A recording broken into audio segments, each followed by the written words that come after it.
Hello everyone, welcome back to my Minecraft Let's Play.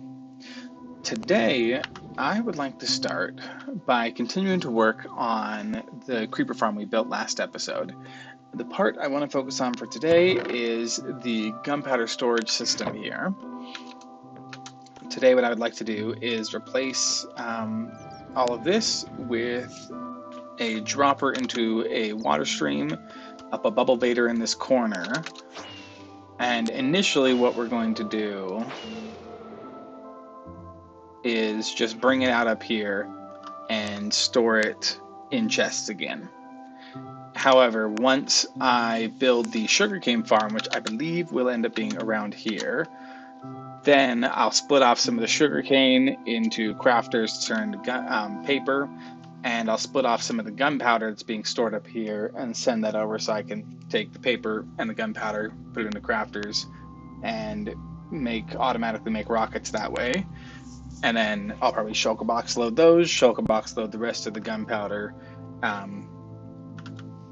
But that's in the future. For now, I just want to get it up to the surface here so that whenever I want gunpowder, I don't have to drop all the way down here to get it. And what I'll probably also do is I'll probably make my AFK spot enterable from the top instead of this long ladder from the bottom, because that way I also don't have to come all the way down here. So yeah, that's plans for the first thing to do this episode. So I'll go ahead and get started on that and then come back to you once I've made some progress. Well, I got a little carried away and completed the whole thing. So let's take a look at this.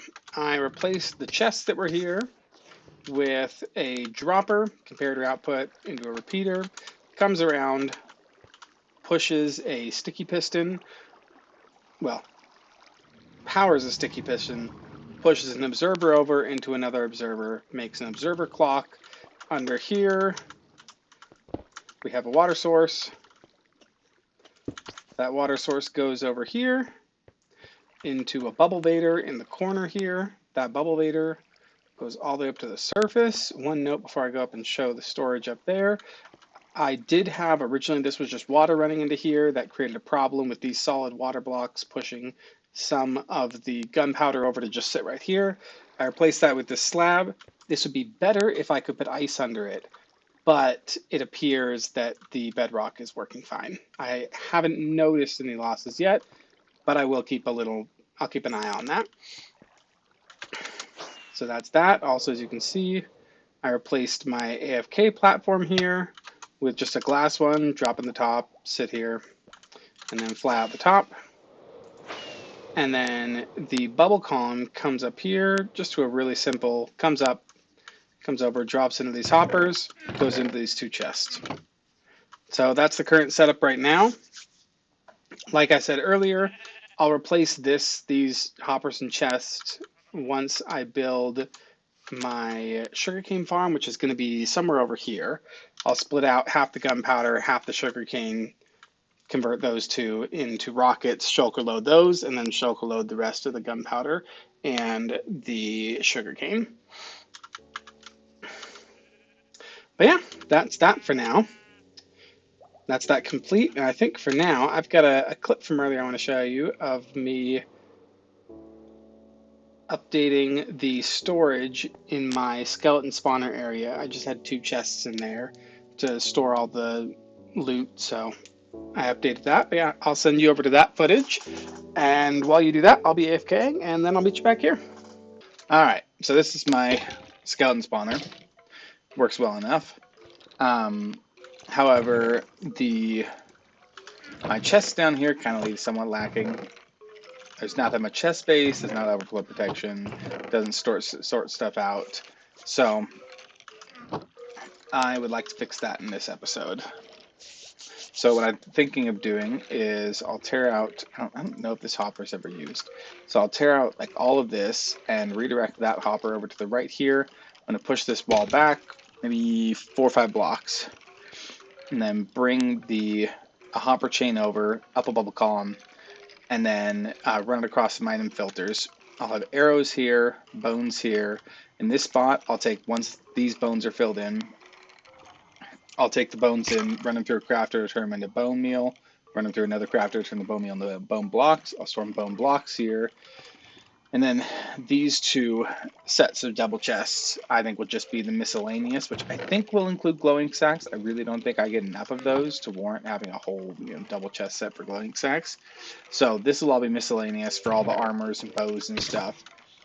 If I could someday, I'd like to figure out how to separate those out, because then I could automatically feed bows into my furnace and the iron and gold and chainmail armors into here to get smelted down into gold and iron. But I think for now, because I haven't figured out how to do that, I'm just going to stick them in these double chests, and then I will have an overflow up there that goes off into lava. So yeah, that's the general plan. So why don't I get some work going here, and then I'll come back once I have something to show you guys. Well, it's finished. I had some intermediate clips I had taken along the way. However, those had a lot of ums in them, so I decided to scrap those, and I'll just show you how it all works right now. So there are the double chest walls you've already seen. Arrows, bones, bone blocks, and then miscellaneous over here. How it works is skeletons go there, I kill them. Their drops run through this line of hoppers to this dropper. This dropper spits them out into a water bubble vader behind the wall. This stuff entering here is detected by this comparator. Redstone dust goes into a redstone repeater. That pushes the sticky piston, well, that triggers the sticky piston to push the observer into the other observer, making an observer clock as long as there's stuff in here, like that. Perfect timing. Then, if we go up to the back here, so back here is where the bubble column comes up, and it runs over and then runs across these hoppers. I've got some item filters here for arrows, bones, and then bones again. And the first two are pretty simple. They just take their arrows and their bones directly down to their chests. However, take this block out of the way. That's fine. Yeah, it is okay. Over here, this is a little different. So this one takes, if I go back up here, for the bone blocks, it takes the bone blocks, or it takes the bones, puts them in this hopper, into this crafter. This one has a comparator. It always is outputting a signal strength of 8, since 8 of the slots are disabled. So I watch for the 9th redstone signal of power of 9 to come out. That indicates there's bones in there, triggers the redstone repeater. Again, the same system, sticky piston, observer clock into this crafter. And then if I remove these two, we should be able to see down here. Yeah, so underneath, so this crafter outputs directly into this crafter. This crafter gets bone meal in. Once it has enough bone meal, it automatically turns them into bone blocks. I think because this crafter is outputting a signal. I could be wrong on that though. So, and then from here, they are, if I fail at trying to fly, so if I come back down here a bit, those from here are just output into a hopper behind here, and then they're dropped into this hopper column here. So yeah, and then all of the, I guess one more thing, all of the rest of the drops go into these two here to go down to the miscellaneous, and then past them, if I just dig up into this wall a wee bit, I've got some lava right there. So any extras, any overfill will just get eaten up immediately. So yeah, that is pretty much the whole thing. So if we come back down here, yeah, so it's now organized. And now when I use it, it'll be a lot easier for me to get access to whatever I need instead of having to, dig through a couple chests and deal with overflow and everything. So this is really nice to have. But yeah, so that's this done. And I will take you back over to myself sitting in my AFK spot. All right, welcome back. Hope you liked that clip. That honestly is evidence for me of why I really wanted to start making these videos in the first place, because I have been using that scaly spawner for years by now, off and on as I play, and have been meaning to make that filter system the whole time, and never did, and just couldn't be bothered. And because I was adding that as part of this episode, it was totally fine, and it was enjoyable, and it was fun, and it was nice because I got to share it with someone. So it was great. So thank y'all for being along for the ride. Anyways, I think the next thing we're going to do here, I have AFK'd a little more. So I think we have a bit more resources. Let's see. Yeah, got a bit more. We got 2 shulker boxes, so nearly 2 whole double chests of gunpowder. So I think now it is time to build that sugarcane farm. It's going to be the sugarcane farm that TangoTek released. I mean, it was, I don't know how long ago it was, maybe 2018, something like that. Somewhere back there, a long time ago. But I really like this farm because I like how tileable it is. So if I ever need to add something, I just add a little more on. So yeah, we're going to build that. I need to go look up how to build it again and what all is required and gather those resources. I also have to figure out exactly where I want to put it because I think I want to put it up there, but I might choose to put it somewhere else. Like maybe I'll put it right here. I'm not totally certain. So I am going to go look up his video, gather the resources, figure out exactly where I want to build it, and then I will come back to y'all once I have some updates. So I will see you in a bit. All right, I think we've gathered everything we need. We've got my redstone box, obviously, some stone. That's just for, placeholder stuff, stone bricks to build it out of, all of the dirt, sugarcane pistons, observers, etc. that we're going to need, and then just an empty shulker box to store anything we have to dig out. And yeah, so the plan is to put it over here. I think I want the output chest to go somewhere around like right here-ish, maybe. Let's see, yeah, about lined up. So if the output comes here, then it'll make it really easy to split the 2 different systems since they're so close together and combine them, which means the sugarcane farm will be from here back over. My plan, like I already said, is to use TangoTek's sugarcane farm, and I'm going to do it 4 wide, 4 modules wide, 2 deep, and 2 high. It's probably way more sugarcane than I need, but I enjoy making his sugarcane farm, so I don't mind.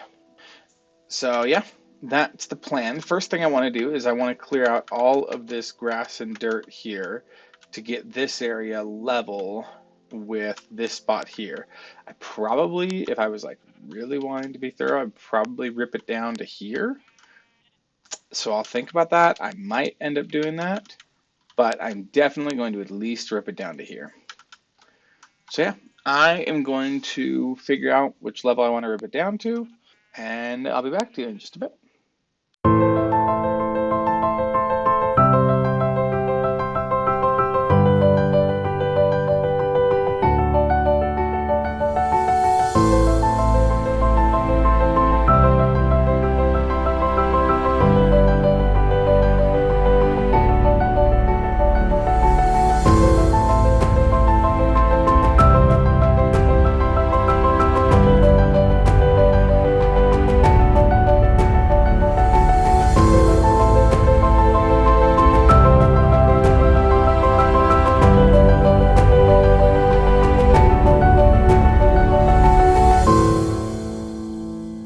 Well, as you can see here, and as you saw from the time lapse, I decided to go ahead and just strip the hill down to the same level as everything else over here. Eventually, I'll also strip this layer of stone out and replace this with grass just to make it look prettier. Also, the gunpowder storage now hanging up, I'm going to pull that dirt out. Gunpowder storage now being up so high is fine because it'll make it easier to put hoppers underneath it to split the flow from it into 2 separate streams to go towards rockets and then just boxing gunpowder up into shulker boxes. So yeah, so that's fine. And then over here, I'll go ahead and put the sugarcane farm somewhere over here. I don't think I will stick it off the ground like I ended up doing with this one, but I'll play around with that. So yeah, I say we're now set to build the sugarcane farm. So let's stick our boxes down right here. Let's go grab my redstone box. And let's grab my water box as well, because I probably need that. Let's see, that's this one. There's a water box in there. All right. I think we've got all of our supplies now to build the sugarcane farm, TangoTek sugarcane farm. And again, the description, the link will be down in the description.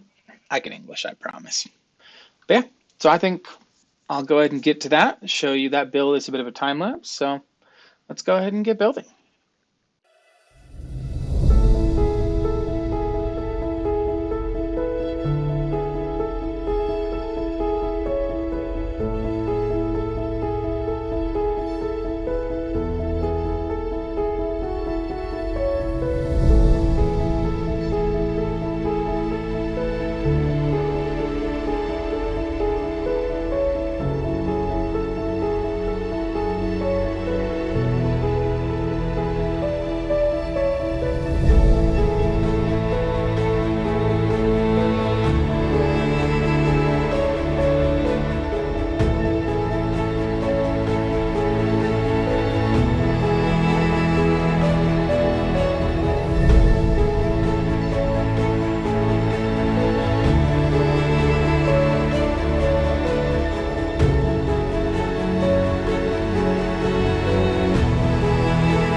All right.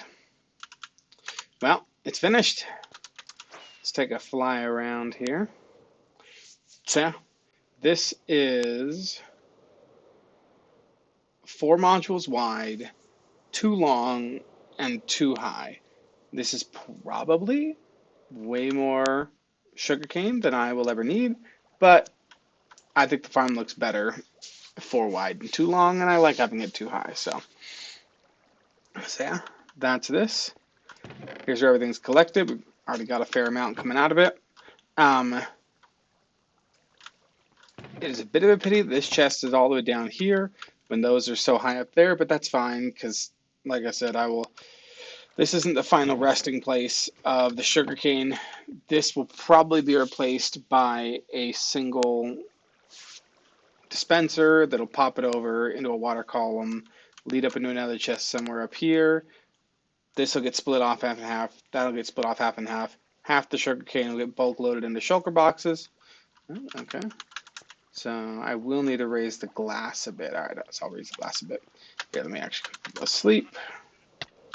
But yeah, while I am working on sleeping here, so I'll split both the gunpowder and the sugarcane half and half. Send half of each, half the sugarcane, half the gunpowder, to be loaded into shulker boxes the way they are.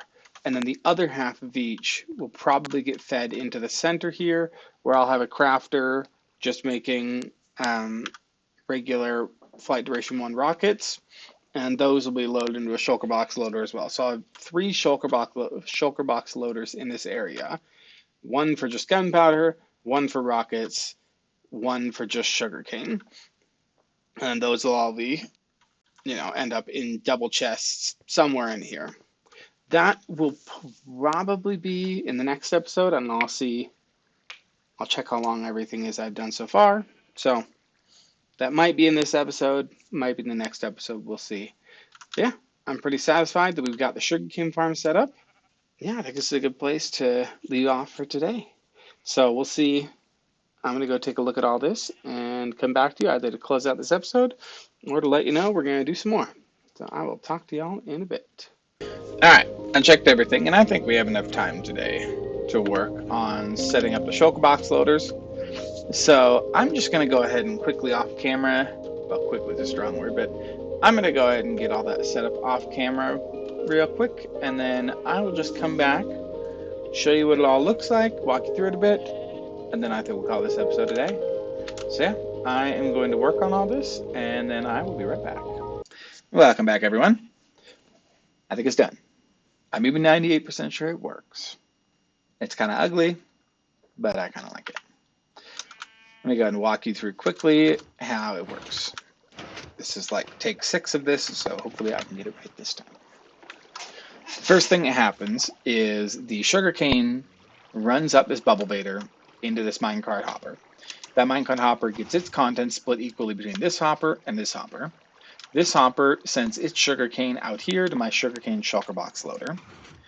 This hopper takes its sugarcane over here to my crafter where I make paper.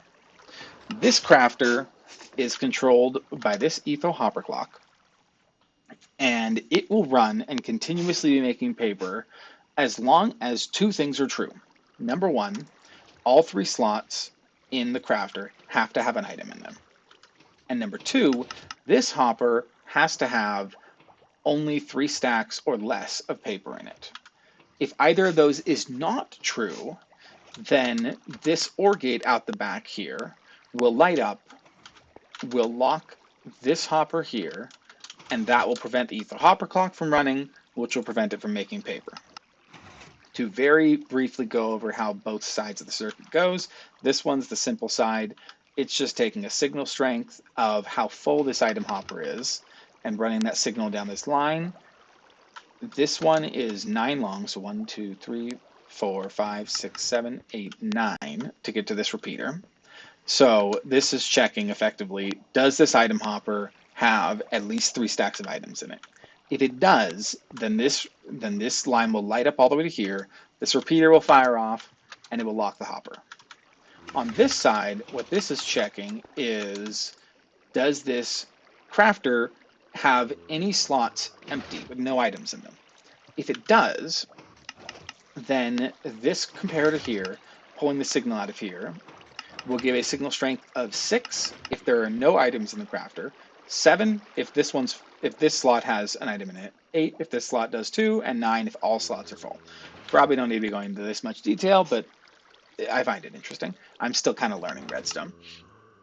It then compares the signal it gets, the 6, 7, 8, or 9, depending on how full it is, with the signal it's getting from this comparator out of this composter. A full composter gives a signal strength of 8 to a comparator. So this right here, if we look here, on the right middle side of my screen, it says power 8.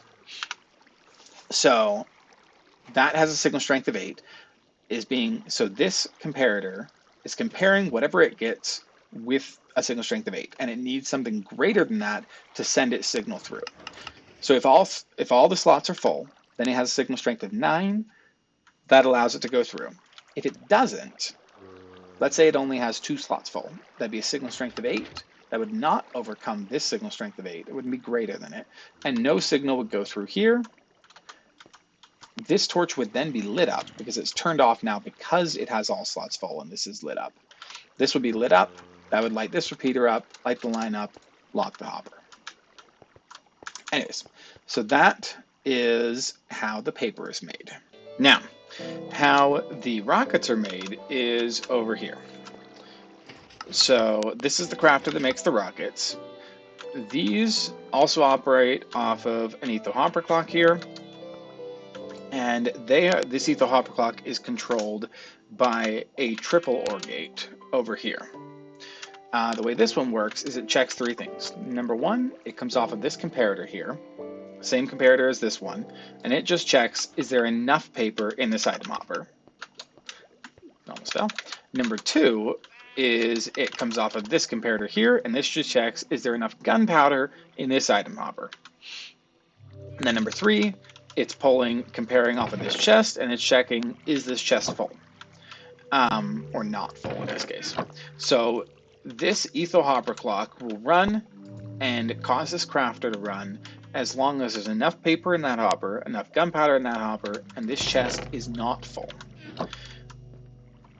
This OR gate will activate like it is now and lock the hopper clock and turn it off as long as any one of those is not true. So if there's not enough paper in that hopper there, if there's not enough gunpowder in this hopper here, which is currently what's turning this off, you can see that redstone there is dead. So if there was, I think it's 64 and 28 or something like that, if there were a couple more gunpowder in here, this would turn on and they'd be making rockets. Or, last thing, if this chest is full, then this comparator here will light up. Any one of those is enough to turn off this hopper clock as it is turned off right now. But as long as all three are fine, it will continue making fireworks. Those fireworks will go into this chest and then get loaded into this shulker box loader. Yeah, so that's roughly how those work. Now I just want to briefly go over how my three shulker box loaders work here. There are more compact, better ways to make a shulker box loader out there. I just wanted to make my own because, like I said, I'm still kind of learning redstone. So I wanted the experience of figuring it out myself. Using this one as an example, this is my gunpowder shulker box loader. The gunpowder comes in from these item hoppers into the shulker box. This comparator is watching how full the shulker box gets. This redstone block here on the side of this comparator means that it's looking for an entirely 100% full shulker box. If the shulker box is 100% full, it will light up, send a signal around and into these two repeaters. The piston repeater is on a 2-tick delay, the dispenser repeater is on a 4-tick delay. That means that the piston fires first. It will fire, push the shulker box into this bottom half slab. That'll cause the shulker box to break into an entity and drop and then be picked up in the hopper that's underneath the half slab. That'll then lead it over and have it end up down here. 2 ticks after that, so this will push down, pull up. 2 ticks later, this dispenser will fire. This will be full eventually of shulker boxes. This will fire and pop a new shulker box down in the place of this one, where it will then be filled up again, and the whole process can repeat itself. And these two are pretty much exactly the same. There's a slight difference here just to make sure that the redstone signals don't get crossed, because I built them too close to each other. But otherwise, all three are the same and all three works. We got gunpowder, we've got firework rockets, and we've got sugarcane automatically being generated and shulker box loaded, which is awesome. Like, I love it.